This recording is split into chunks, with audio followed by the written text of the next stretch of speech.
Okay, I have something to say. Now, before I say this, I'm not being sexist. It's just a fact, but it's a nice fact. So, a lady's getting ready to go on a date. And what does she do? Well, she's got to primp herself up, put her makeup on, put the perfume on, get the jewelry on. And then she sees her date. And is it worth it? Probably so. Now, how does my GP60M relate to that?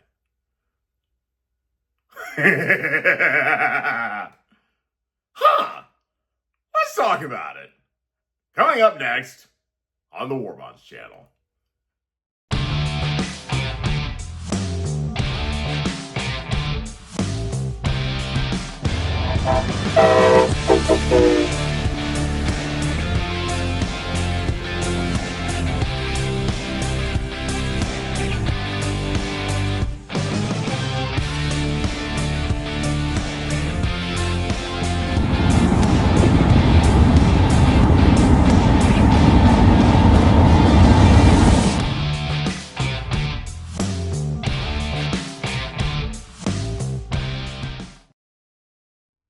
Hello everyone, and welcome to yet another video podcast here on the War Bonds channel. If you don't know me and you're unfamiliar with this channel, my name is Eric. I'm a locomotive engineer for U.S. Class 1 Railroad by profession, an avid model railroader, and just a lifelong rail enthusiast. Today is video number 33 of my series building a 1-inch scale Santa Fe GP60M locomotive, to which we are getting very close to completion. Yeah, it's only taken 6 years. But as I said in the opening monologue, the woman is getting ready for her date and got to put on her makeup, her jewelry, and everything. And how does that relate to the GP60M? Well, I guess you could say from where it was the last time it ran on the railroad, it was in primer. So it was basically in bare skin. But I've painted it. I've gotten most of the decal and graphics work done on it. And I'm starting to add little details here and there. And do a little touch-up painting on it. Well, in this video, we're going to talk about putting the jewelry on. Now, what do I mean by the jewelry?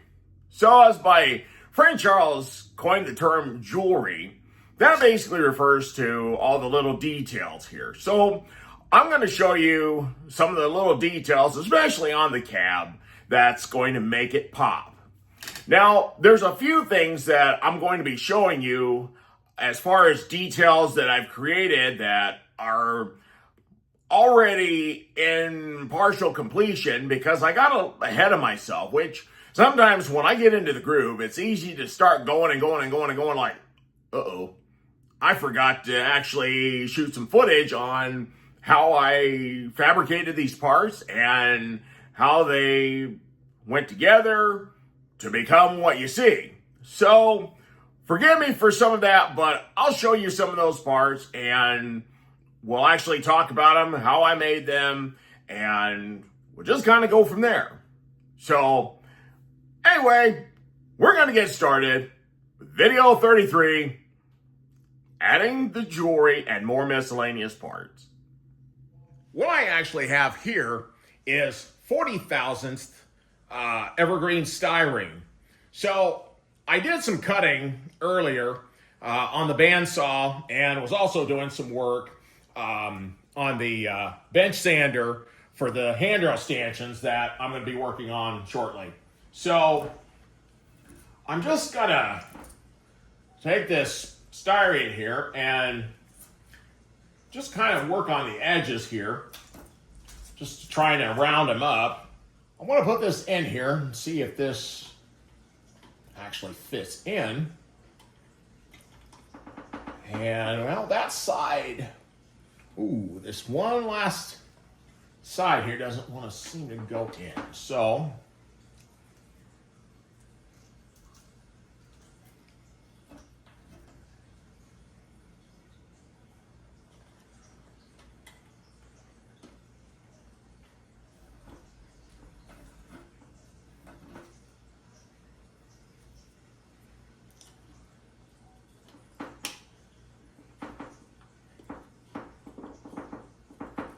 Oh, well, that one went in almost perfect. Sweet. Well, let me just kind of fill this one out again. I think I see where we need to kind of work it a little bit.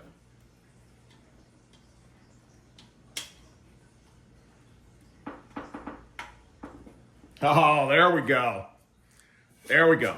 I will take them out later and I will spray them black and then get the Cricut machine to work on making the actual numbers for the number boards. These are the styrene number boards that I made. So I'm just gonna put these in here. They actually fit very, very snug. I'm just gonna press fit them in here because I really don't want to glue them in because, something happens later on. I want to get them out of there for some reason, then it's going to be a lot easier to do so. I went ahead and just got the Cricut machine fired up off camera.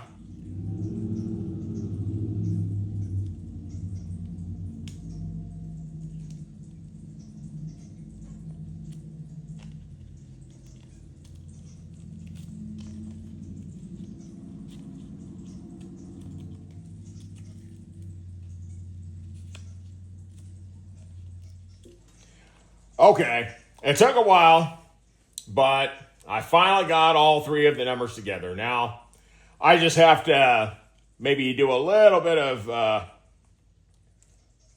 movement on this one here.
We're going to look at making the windshield wipers. I'm basically going to make everything out of rod because, it's really what I have. And for no more than what these are representing, it'll actually look pretty convincing. If we look at the windshield, the two windshields of a GP60M, you'll see that on one side, you have a longer one. On the outside edge of one windshield, you've got a long one. On the outside edge of the second, you have another long one. But on the inside edge, especially where the window kind of comes up from that teardrop in the corners, so you need a shorter one. So basically what we're looking at here, these are the arms that are going to go in, attach directly into the locomotive cab. And then these are going to represent the short wipers, and these are going to represent the long ones. I'm actually going to use this Gorilla Glue because it has really helped me out tremendously. And some of the parts like the sanding brackets that I am putting on the bottom edges of the trucks of the locomotive, this stuff has actually really proven itself to be very worthy. So I'm actually just going to use this. Now, these are windshield wipers. This is not anything that's load bearing. So I'm going to try it and we're going to see what happens.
Just because I wanted to just give myself a little bit of extra material. So this is off just a hair, but that's something I'll be able to fix in the mix here, as they say. So we've got that. That's one of the outside ones. And then, of course, here, can adjust this here. So that's going to be one of the inside ones there. So they actually look pretty good. So I'm pretty thrilled about that. But I'm going to give them time to dry. And let's see, how does this one look over here? Yeah, well, I can definitely say that everything is pretty symmetrical. Now, once these dry a little bit more, you know, I'll take them to the bench sander and just sand them down a little bit. But so I've got the stems a little bit longer, but you know, I can always, I'd rather cut them long and then cut them down later, you know, than to not have enough material. So I think these are going to look pretty slick. Okay, so what we're going to end up doing next here is we're going to start adding the grab irons. So I have actually the grab irons here laid out on this piece of paper, and these are the ones that I previously painted. So we're just going to take everything one by one, but I've already got one in here at the top just because I was playing around the other day, and looks pretty good. So I'm actually going to put one in here. And because I painted them, it actually made them just a hair thicker. So let's see. I'm going to take this old washcloth. Now, I bought some of these washcloths real cheap at Walmart because I needed to sometimes wipe something away or just use them for all sorts of purposes. So I'm just going to put it on here as a cushion here. Just get this to go in here.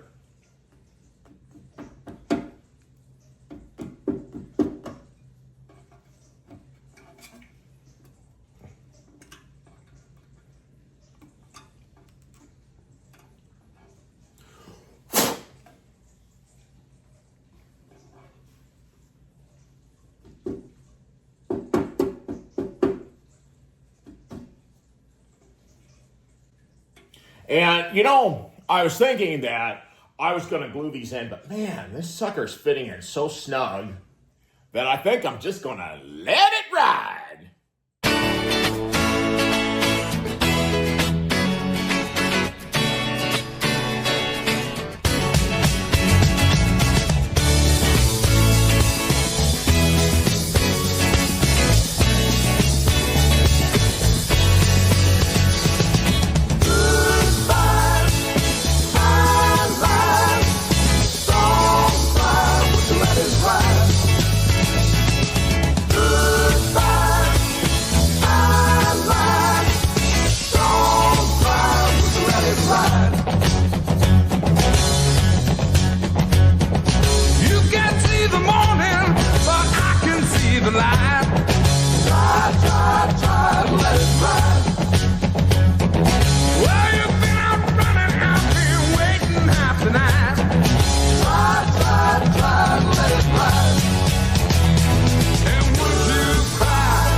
Here's one of my favorite parts here.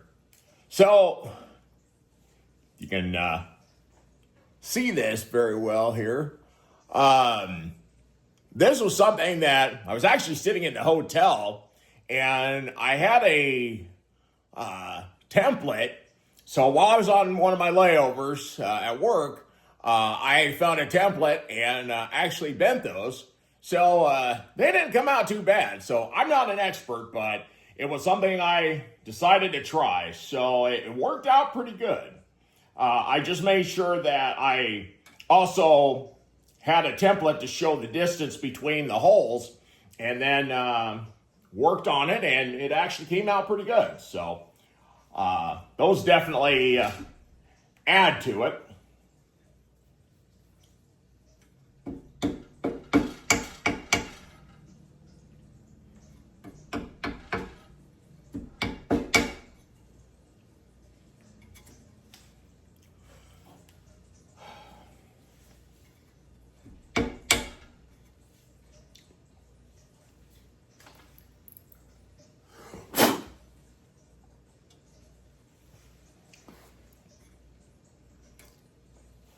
So as I'm adding things on here, I mean, just this, like any other model, like even take an HO model, take an Athearn Blue Box, since I'm sure that most of you are either HO or N scalers, and probably mostly HO scalers. If you remember back in the day with the Athearn Blue Boxes, before a lot of this ready-to-run stuff started coming out, it looked plain. And when you go to Details Associates or Details West and you'd pick up your details and you would add them on as you're doing custom work, or even just adding a little detail here and there to make that engine pop. But when you looked at that Athearn Blue Box, I mean, it was cool to pull it out of the box, but you wanted to add some details to it. And as you started adding details, then it really started to pop. And that's what I felt of this locomotive, is that as you saw at the end of video 32, how I actually had it on the stand and everything was looking pretty good on it and stuff, but it still looked plain. So now that I'm adding the quote-unquote jewelry to it, it's actually taking place. So now it's probably making a little bit more sense how I said in the opening monologue talking about the woman who's getting ready. So I have referred to this, locomotive sometimes as, I think I made a comment in the last video about, yeah, let's get this bad girl going. And I referred to her as a female, and she's definitely starting to look good.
Okay, so now that we've got the other stuff taken care of on the cab, I made a template out of some 60 thousandths styrene, and that's going to be for the windshields. So I am actually going to be making the cuts out of some 60 to maybe 80 thousandths plexiglass. I almost said styrene. Plexiglass. So I have a couple small pieces that I cut out earlier. So I've got the lines and everything drawn. So we're going to take the bandsaw and try to cut these out.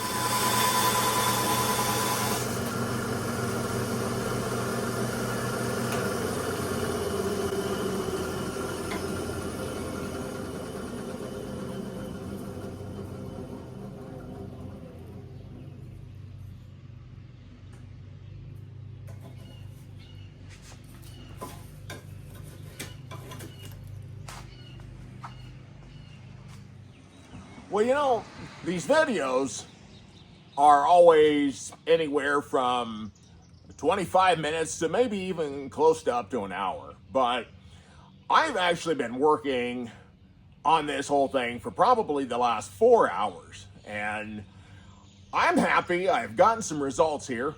So, as we can see, we've got the grab irons in. So, the two specialty grab irons on each side of the nose, and then the regular grab irons on the front of the nose. I also got the door handle on the front of the locomotive, and we've got the windshield wipers in, and you can also see that I got the windshields in. Now, these are just taped in just for the sake of showing that, all right, it's got window glass. Also, we've got the number boards in, and they are also painted black on the background and the actual numbers on. I did get the Sinclair antenna painted silver. So I think we made quite a bit of progress this morning. So I'm pretty thrilled about what's going on. Now, some of the other things that I've done, of course, with the plexiglass in here, I haven't taken off the protective coating on it yet because I'm not ready to permanently mount those in. So what I do want to do is take some black paint and a paintbrush, and I'm actually going to paint the edges, the inside edges of the window opening, paint them black to represent the gaskets between that hold the window glass in normally on a real locomotive. So I want to represent that. And yeah, and then I just want to make sure that I've got everything done the way I want it done before I take that step of permanently mounting the glass in. So there's still a few things that have yet to be done, but for the most part, we're there. And I was able to get the yellow grab iron in over the cigar band.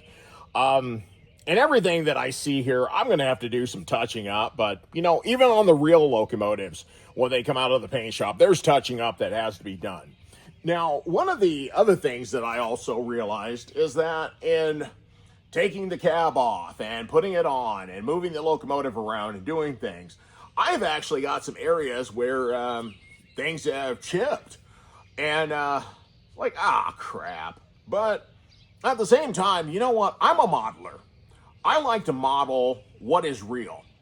And let's take the 100 and the 101, for instance. When they made their first trip between Chicago and LA, by the time they got to LA, there was dirt all over them. I mean, they were still pretty clean. They were still very clean, but the air intake grills, even by the time they got to me in Galesburg, Illinois, the air intake grills weren't pretty. They weren't pretty silver anymore. They were black. And same with the radiator grills. They were black. It kicks up road dust. I mean, when you're moving a train at 70 miles an hour, you're kicking up things. So even the snowplow got some dings in it and some chips. So these things are meant to work. So much to the dismay of some people, they would probably say like, well, you spent all that time and you're putting dirt on it? Absolutely. Because that's the way they look. Now, if we want to get really, really technical about it, by the time they got to being, about 3 years old, maybe, they were really starting to show some wear because there's pictures that I've seen and even seen in real life where silver paint was falling off of the fuel tank, and you could see the reddish brown primer underneath, and even it was falling off of the sides of the cab. Things like that. Now, I'm not going to go that extreme with it, but that's just to say that that's what these do. Now, I'm sure, like I said, there's a lot of people, especially in this scale, that would question why I'm doing that. But you know what? Eventually, this thing is going to be on the railroad again, and I'm going to take pictures of it, and I want people to say, wow, is that real? Or what is that? I want them to actually have the question, is that real or is that a model? Now, there's some things that I probably won't be able to replicate. Obviously, some people with a really sharp eye are going to tell right away that it's model, but you know what? They're going to say, but still, that looks pretty darn real. And that's what I'm definitely going for. So I'm real thrilled about how the jewelry has gotten on this locomotive, and things are really looking slick with this thing. I'm getting excited, but the next thing we're going to look at is the sanding brackets and putting the sanding hoses on. One of the things that kind of happened that I got ahead of myself before actually turning on the camera was making the brackets for the sanders. So after a lot of thinking and contemplating, I did come up with a way to make the sanders, especially after looking at pictures of the real locomotives. I was able to come up with something. So basically what I came up with, essentially this is 64 thousandths thick brass strips. So I actually had, this was actually a 1/2 inch, which it still is. Now this part here was actually a 1 inch piece that I eventually cut down because it just didn't look right. But as you can also see, I made an angle here. So what I actually did was I had the two pieces together, and I put one piece flat on the table and then used this block of wood here that I just kind of made a guesstimate angle on, and then attached the two pieces together. And then I actually painted them silver. So they came out pretty good, actually. And I also drilled a hole so that what's going to end up happening is I will be able to put the screw that, one of the screws that holds the journals on, I'll be able to put the screw up through this, as it's also tightening up the journal plate at the bottom. It'll also hold this real nice and snug. I'm going to take some wire here. Honestly, I forgot the gauge of this. Maybe, I don't know, maybe 18 gauge, something like that. But this will actually glue to the bottom of the actual part of the bracket that is going to hold this. Now, if you look at a real locomotive, there are actually nozzles that spray out onto the rails for the locomotive wheels to get traction. As I mentioned earlier, it's steel rails and steel wheels. They're both smooth surfaces. So you have the sanders to spray sand to give a bit of a coarse surface for the wheels to grab onto to get your tractive effort to get your train started. But with those nozzles, well, how was I going to do that? I don't know. Until it hit me. I went out and I bought some glue. Not because I'm using it, but it's got a nozzle on it. Perfect. So what I ended up doing is taking my scissors, and so these are the first 4 that I've done. And you see, they work out pretty good. So what I'll end up doing is I drilled drilled a bit of a bigger hole in there, so it may not be 100% perfect, but it does the job. And some of the imperfections are going to be hidden anyway, but it works out. So this is going to be great. So what we're going to do is I'm going to cut 8 pieces of wire, and then I will cut the rest of the nozzles off of the other 4 tubes of glue there, and we will put all of this together, eventually glue it onto the brackets here, and then take them out, spray them, and then we'll install them.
Okay, so I have all 8 nozzles attached to all 8 of the sander hoses. So I don't remember which one I did first, but let's see. Well, that one seems to be on pretty good. So what we'll do is take one of the brackets here.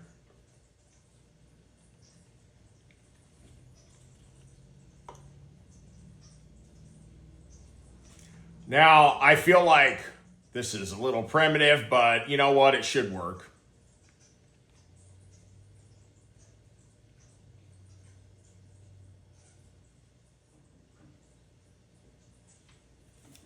All right, it's grabbed on pretty good there.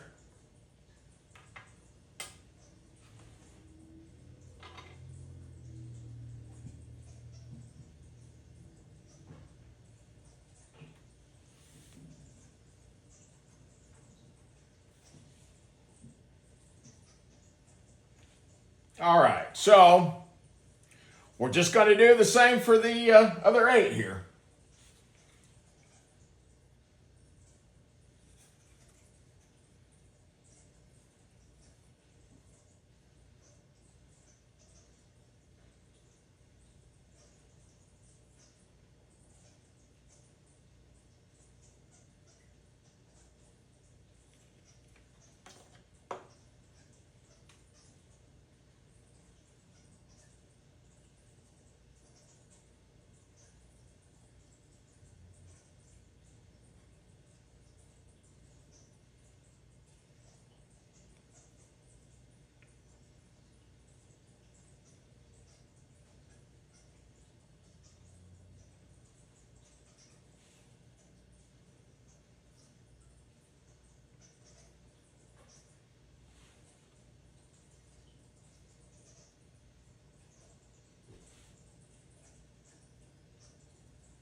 All right, so my table is extremely messy right now, but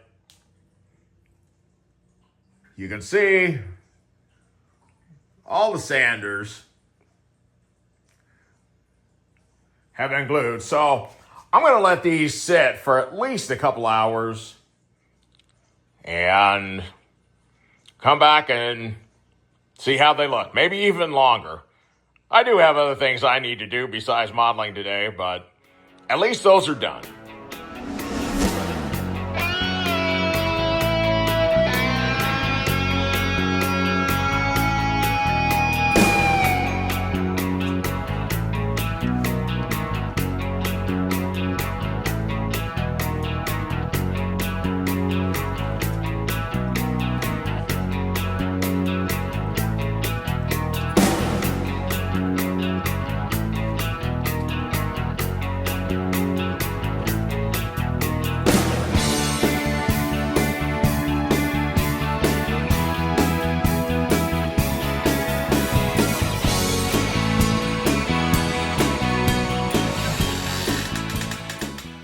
Well, 9.5 hours later, I've decided I am done. For today. For now. Not completely done with the model. Oy vey. I said in video 31 with my daughter that, we probably got about 2 or 3 more videos. Well, that's probably not true. Well, actually, there's no probably about it. It is not true. Every time I think that, okay, I've got this amount of time left for something, double or sometimes triple that. That's about where we're at. But as I look at the model, there were a lot of things I got done. Unfortunately, for those of you who are actual modelers, and I don't mean that in a bad way, but I mean just people that do all the cutting and hacking and all that kind of stuff. You know that when you try something, or even decaling something, you know that if you say, this is going to take me a half an hour to do, you might be 2-3 hours later, depending on what kind of model you're decaling. And by the time you get done looking at it, you're like, okay, well, I got something done, but man, that took me a long time. Did I really get as much done as I think I did? Well, the answer is yes. And that's the one thing that a lot of people don't see, is the fact that you work on something and there's trial and error. However, I will say that I didn't spend all the time today just continuously working on the model. I actually took some of my footage and started editing, because after about 4 hours of working on the model, I'm like, okay, I need to do something different. So I sat down and started editing. Of course, then I got myself burned out on that. Went back and worked on the locomotive a little bit more and decided, okay, I'm going to call it good. So another saving grace is the fact that I've got to go to work. So that gives me quite the excuse to say I'm at a stopping point, and now let me go actually play with real trains. That's actually a lot easier than modeling sometimes. But it has actually been a very good day, and we're going to end video 33 right here. And I'm going to leave you with something else besides keep the shiny side up, and that's the way it is. Because I'm going to give you a couple train clips just to kind of whet your appetite. A couple of cool things that I saw the other day that I'm going to leave you with. So, do keep the shiny side up, and that is the way it is.